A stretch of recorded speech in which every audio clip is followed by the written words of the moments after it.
Volkanovski has a better chance of beating Islam than even Charles Oliveira.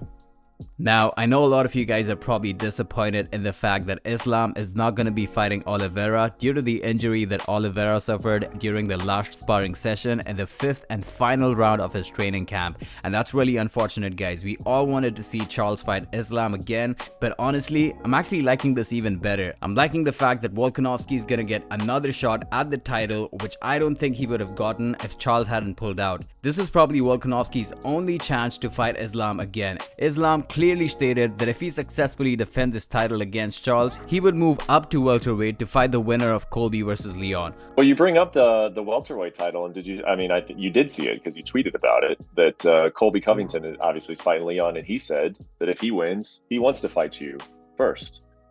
What did you think of that? I hope he won, because I don't.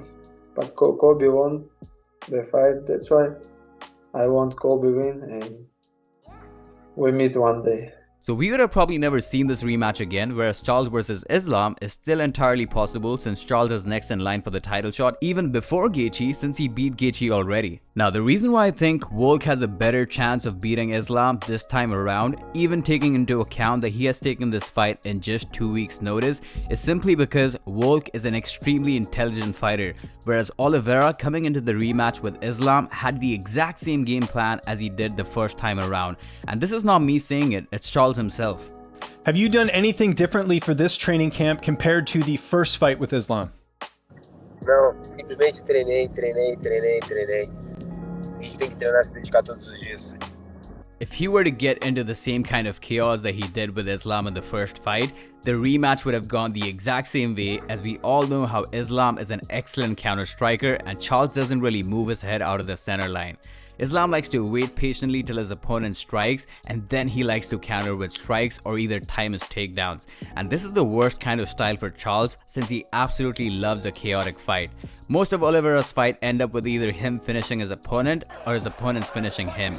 Now, when you talk about Volkanovski and his thoughts on how the first fight with Islam transpired, you can clearly tell how Volkanovski understood exactly where he fell short, which was his striking. He was able to stay up on his feet for most of the fight, but he wasn't able to strike as well as he usually does. And the reason for that is because Volk overestimated Islam's grappling and underestimated his striking. I truly believe that Volk might be a better overall fighter than Islam, mainly due to the fact that he is excellent in reading his opponents. If you take a look at what happened in the first fight, by the end of the 5th round, Volk had completely read Islam and all his striking and takedown patterns and was able to land a perfect straight right just as Islam tried to take him down, and literally ended the fight on top with ground and pound. If this fight was last man standing, there's no doubt that Volk would be walking out victorious. If Volk is able to stuff Islam's takedown again in this fight and keep the fight standing, I am pretty confident that he can still get it done. And if he gets it done, there would be no debate about who the featherweight GOAT is. He would also be the featherweight champ and lightweight champ simultaneously. Let me know what you guys think and how the fight is gonna go. That being said, thanks a lot for watching. I'll talk to you guys in the next one.